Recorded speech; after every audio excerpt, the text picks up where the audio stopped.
I wanted to play a word game with you guys. Ooh. If I said Bushnell and Foresight, you would say... Match made in heaven. Chris, what do you got? I would say Breyers and Ben & Jerry's. What? I hear two companies that are absolutely at the top of their respective portions of the industry. Boom, putting them together. I cannot wait to hear why you're mentioning those two together. Tony, Foresight and Bushnell, what are your thoughts? I would say like Jersey Mike's and Yes. All right, so we're no more word games. Let me take that note. What would you think if Bushnell and Foresight teamed up to put together a personal launch monitor? I know you were all playing along with me there, and you know that it's happening. If they're going to use the same algorithms as Foresight, it's going to blow everyone out of the window. I mean, depending on the price, if the price is way too high, then what's the point?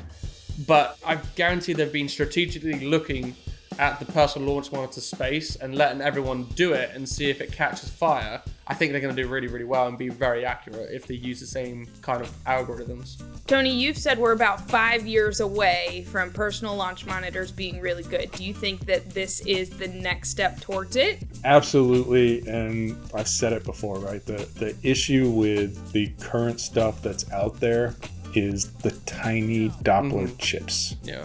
Doppler as it is, like big TrackMan Doppler, still struggles from time to time with spin, does some weird things that you have to kind of account for. And that's why like some of them don't even bother to give you a spin number because, you know, It's so hard.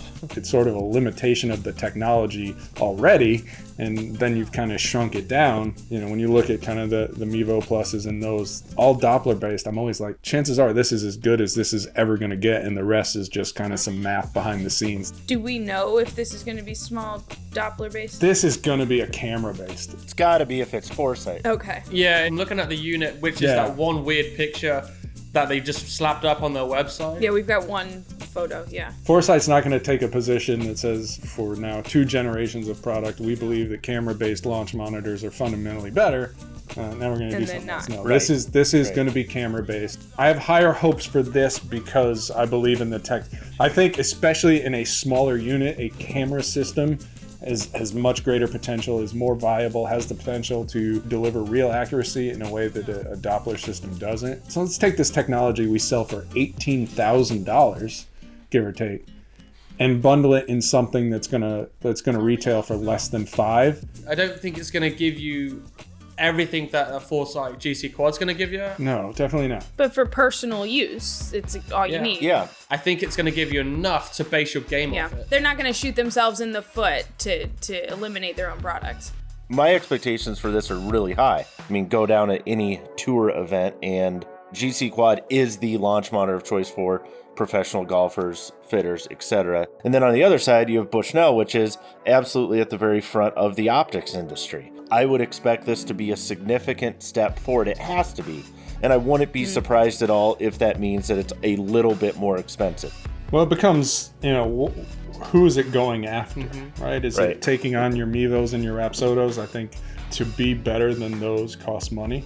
Yeah. You know, the question for me is, does this sit somewhere between that and a SkyTrack, which is a pretty decent consumer grade launch monitor, or is that what they're going after? Are they going to go right at SkyTrack and say, well, hey, we can do this better, we can overcome some of the liabilities, the deficiencies with this particular unit?